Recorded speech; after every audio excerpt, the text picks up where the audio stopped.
Hi, dear students. Today, let us do something. Let us practice some tenses. Here, what I'm showing right now, or given in the intermediate textbook. Almost all మనకి intermediate text బుక్లో ఉన్న బిట్సే public ఎగ్జామినేషన్లో వస్తాయి.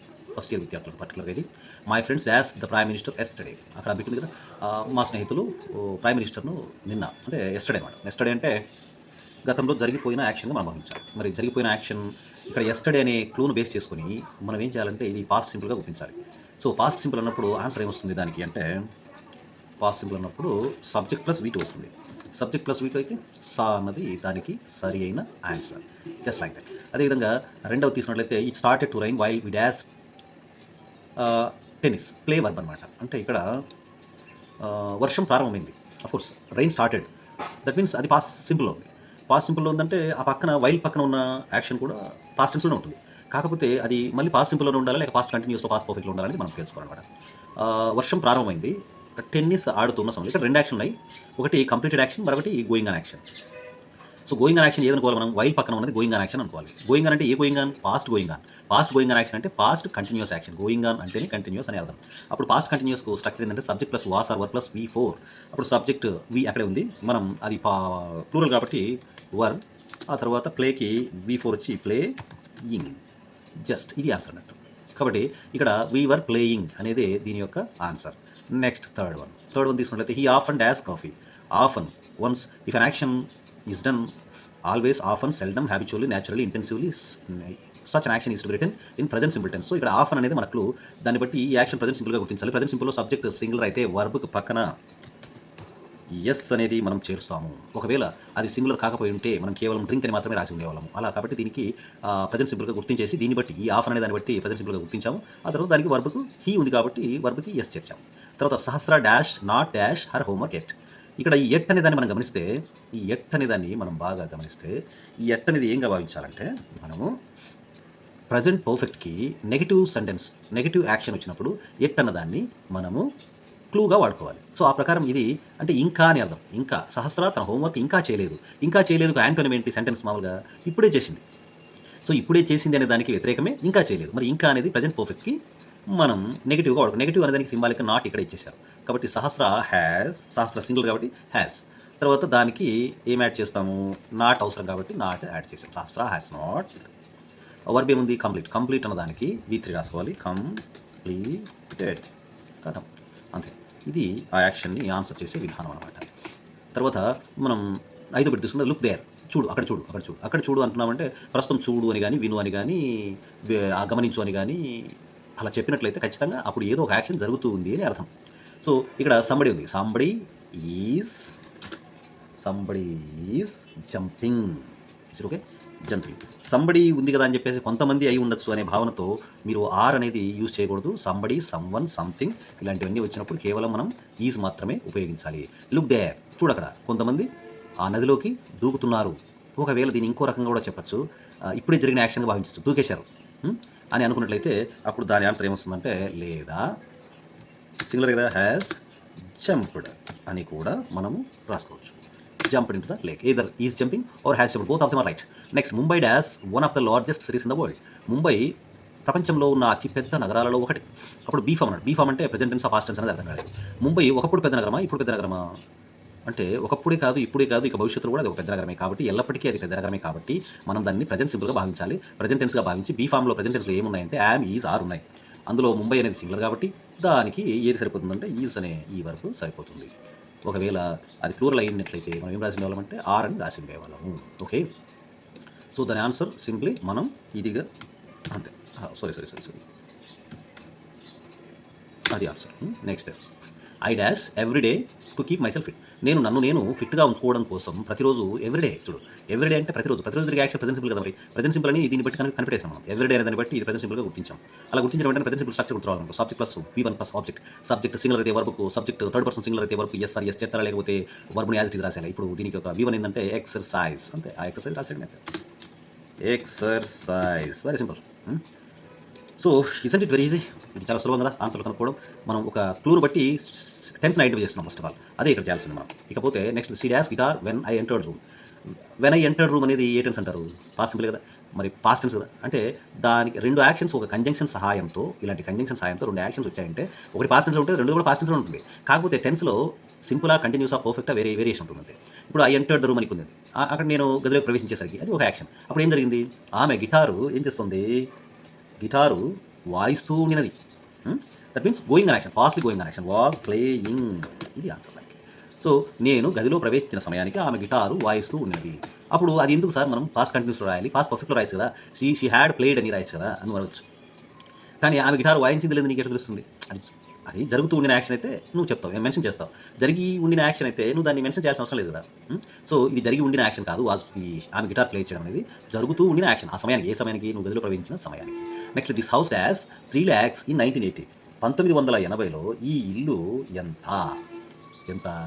అప్పుడు 1980 అంటే ఏ tense ఇది? Past simple కదా! మరి పాస్ట్ సింపుల్ అయితే పాస్ట్‌లో రాయాలా వర్బ్‌ను? COST కాస్ట్ ఉంది కదా ఇక్కడ. ఈ కాస్ట్ మనం ఏం చేయాలంటే దాని యొక్క V2 రాయాలి. మరి కాస్ట్ యొక్క V2 ఏంటి అనే విషయానికి వచ్చినప్పుడు కాస్ట్ యొక్క V2 కాస్టే. కాస్ట్ అంటారు, లేదా దాన్ని కొన్ని సందర్భాలలో కాస్టెడ్ అని కూడా ఉపయోగిస్తారు. So, cast or casted, both of them are exactly right for this sentence. And later we should go on with the next example. 10th, last year what happened? Last year we dashed to the zoo. మేము జూకి last year కదా, పోయిన సంవత్సరం కదా. మరి పోయిన సంవత్సరం అంటే జరిగిపోయిన యాక్షన్ కదా. జరిగిపోయిన యాక్షన్ పాస్ట్ సింపుల్ రాయాలి. Past simple structure subject plus V2. Subject plus V2 అంటే వీ పక్కన గోకు V2 రాయాలి. గోకు V2 అంటే వెంట్. అది answer. We went to the zoo. దేన్ని బట్టి కనుక్కున్నాం ఇది పాస్ట్ సింపుల్ అంటే? లాస్ట్ ఇయర్ అని ఒక సెంటెన్స్, ఒక వర్డ్ను చూసి మనం కనుక్కున్నాం. I dash 17th on my next birthday. నేను వచ్చే నా పుట్టిన రోజుకు ఎంత అవుతాను?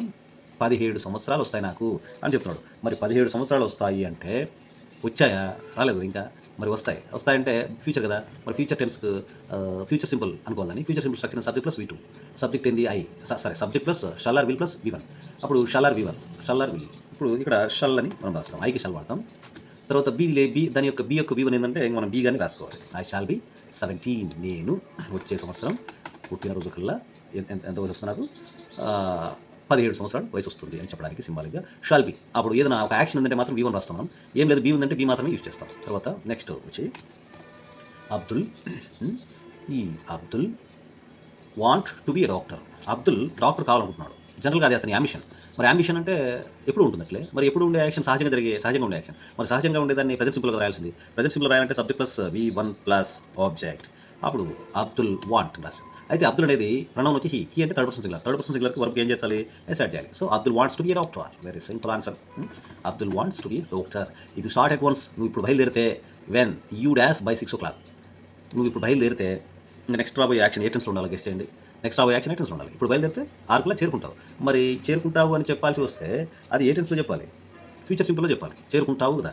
మరి యూ విల్ వెన్ అరైవ్. అది V1. You will arrive by 6 o'clock. Nextly ఆ తర్వాత my friends family dash in this house since. ఈ since plus time place point of time వస్తే ఖచ్చితంగా అది ప్రజెంట్ పర్ఫెక్ట్ కంటిన్యూస్ టెన్సే అవుతుంది. మరి ప్రజెంట్ పర్ఫెక్ట్ కంటిన్యూస్ అయితే దాని structure subject plus have or has plus been plus V4. అది subject singular plural చూసుకోవాలి. మై ఫ్రెండ్స్ ఫ్యామిలీ సింగులర్ కదా, హ్యాస్. తర్వాత బీన్. తర్వాత లివ్ అనే వర్బ్కి V4 రాయాలి అంతే. Has been living in this house since 2000. Just like that. ఇది ఆన్సర్. దేన్ని బట్టి కనుక్కుంటామంటే ఈ సిన్స్ 2000 అనే దాన్ని చూసి మనం ఐడెంటిఫై చేసాము ఇది ప్రజెంట్ పర్ఫెక్ట్ కంటిన్యూస్ టెన్స్ అని. ఓకేనా. Nextly I think they dash tomorrow morning. వాళ్ళు ఎప్పటికల్లా వస్తారు? రేపు ఉదయానికల్లా వస్తారని నేను అనుకుంటున్నాను. మరి రేపు ఉదయానికల్లా వస్తారు అని అంటే అది ఫ్యూచర్ సింపుల్ కదా. రేపు ఉదయానికి వస్తారు. మరి ఫ్యూచర్ సింపుల్ అయితే subject plus will plus V1. అంటే అది ఇందాక ఐకి పెట్టినప్పుడు షల్ రాశావే నువ్వు అడగచ్చు. ఐకి మాత్రమే ఫ్యూచర్కి ఎక్స్ప్రెస్ చేయడం కోసం షల్ యూజ్ చేస్తారు. మిగతా వాటన్నిటికి వీళ్ళు యూజ్ చేస్తారు. ఐకి వీకి మాత్రమే షల్ యూజ్ చేస్తారు. తర్వాత my father dash is car everyday. మా నాన్న తన కారును ఎప్పుడు అడుగుతాడు? ప్రతిరోజు అడుగుతాడు. ప్రతిరోజు జరిగే యాక్షన్ ఐటమ్స్ రాయాలి, ప్రజెంట్ సింపుల్ టెన్స్ రాయాలి. మరి ప్రజెంట్ సింపుల్ స్ట్రక్చర్ ఇది సబ్జెక్ట్ ప్లస్ V1. అది మై ఫాదర్ అనేది సింగులర్ కాబట్టి మనం వర్బ్కి ఏం చేస్తాం? ఎస్ లేదా ఎస్ చేస్తాలి. సాధారణమైన వర్బ్ అయితే ఎస్ చేస్తాము, కానీ ఎస్తోను, SH తోను, CH తోను, TH తోను, X తోను, O తోను ఎండే వర్బ్లకు మాత్రం ESని యాడ్ చేయడం జరుగుతుంది. Washes is car. Very simple answer. Next I saw him. నేను అతను చూశాను. ఒక యాక్షన్ పాస్ట్ టెన్స్లో ఉంది. ఎప్పుడు చూశాను? అతను కిటికీలో నుంచి ఇప్పుడు సార్ ఏం చేస్తున్నాడు? కిటికీలో నుంచి చూస్తున్నాడు. ఇది వర్బ్ అంట. అక్కడ వర్బ్ రాయడం మర్చిపోయాను. సరే, కిటికీలో నుంచి తాను చూస్తూ ఉన్నప్పుడు నేను చూశాను అతన్ని. అవును, పాస్ట్ టెన్స్ ఎందుకు అనుకుంటున్నాం? ఇది పాస్ట్ టెన్సే కదా. ఇప్పుడు ఇది పాస్ట్ టెన్స్ అయినప్పుడు ఈ యాక్షన్ కూడా పాస్ట్ టెన్స్లో ఉండాలి కదా. కాకపోతే పాస్ట్ సింపులా పాస్ట్ కంటిన్యూస్ అంటే కిటికీలోంచి తను బయటకు చూసేటప్పుడు నువ్వు చూసావు. So past going on action. Past going on action అయితే అది ఏ టెన్స్లో ఉండాలి? పాస్ట్ కంటిన్యూస్ యాక్షన్గా మనం రాయాలి. Was watching. వర్ వాచింగ్ ఎందుకు రాయలేదంటావు? ఐ అనేది సింగులర్ కాబట్టి దానికి వాస్ యూజ్ చేయాలి కాబట్టి మనం రాయాలి. Look the monkey dance banana. Monkey చూడు. చూడు అంటే మరి చూడు అని చెప్తున్నామంటే ఖచ్చితంగా ఈ యాక్షన్ జరుగుతుందని అర్థం. లుక్, లిజన్, సీ, అబ్జర్వ్ ఇలాంటివన్నీ కూడా మనం ప్రస్తుతం జరుగుతున్న యాక్షన్ అని చెప్పి అనుకోవాలి. వాటి దాన్ని బట్టి ఇది ప్రజెంట్ కంటిన్యూస్ అనమాట. ప్రజెంట్ కంటిన్యూస్ టెన్స్ అయితే సబ్జెక్ట్ సింగులర్ కాబట్టి ఈజ్. దాని తర్వాత ఈట్ అనే వరకు V4 రాయాలి. రాసేసాం. Is eating a banana. Is it okay? Simple answer this is. Nextly Yashita what happen Yashita in Delhi for next 3 years. Yashita ఇక పై వచ్చే 3 సంవత్సరాల వరకు ఎక్కడ ఉంటుంది? ఢిల్లీలో ఉంటుంది. ఫర్ ద నెక్స్ట్ 3 years రాబోయే 3 సంవత్సరాల వరకు కూడా ఆమె ఎక్కడ ఉంటుంది? ఢిల్లీలో ఉంటుంది. మరి ఢిల్లీలో ఉంటుంది అంటే ఉంటుందని చెప్పడంలోనే అది ఫ్యూచర్ సింపుల్ అని తెలుస్తుంది కదా. మరి ఫ్యూచర్ సింపుల్కి మనం విల్ బి రాయాలి. బీ ఎందుకు రాసాం? మెయిన్ వర్బ్ రాయలేదే. మెయిన్ వర్బ్ ఎందుకు రాయలేదంటే మెయిన్ వర్బ్ వాళ్ళు ఇవ్వలేదు, బీ ఫామే ఇచ్చారు కాబట్టి బీ ఇస్తే బీని రాయాలి అంతే. ఒకవేళ విల్ స్టే అని అంటే మనం కూడా విల్ స్టే అని రాసింది. ఇక్కడ స్టే అని అంటే ఇక్కడ కూడా స్టే రాసింది వాళ్ళు. సో దీనికి క్లూ ఏంది? ఫర్ ద నెక్స్ట్ 3 years అని దీన్ని బట్టి మనం దాన్ని ఫ్యూచర్ సింపుల్గా గుర్తించాం. ఈ dash a new bike last week. పోయిన వారం పోయిన వారం అంట. పోయిన వారం జరిగిన యాక్షన్ ఐటమ్స్ రాయాలి. పాస్ట్ సింపుల్లో రాయాలి. పాస్ట్ సింపుల్లో రాస్తే subject plus V2. Subject he ఉంది, బైక్ V2 ఏంటి అంటే BOUGHT వాట్, ఇది ఆన్సర్. సో దీన్ని బట్టి మనం లాస్ట్ వీక్ అనే దాన్ని బట్టి ఆ క్లూను బట్టి మనం ఐడెంటిఫై చేసాము ఇది పాస్ట్ సింపుల్ అని చెప్పేసి. సో ఇలా నెంబర్ ఆఫ్ ఎక్సర్సైజెస్ ఉన్నాయి. కొన్ని ఎక్సర్సైజ్ చెప్పుకున్నాం. భవిష్యత్తులో మరికొన్ని ఎక్సర్సైజ్లు ప్రాక్టీస్ చేయడానికి ప్రయత్నం చేద్దాం. ధన్యవాదాలు.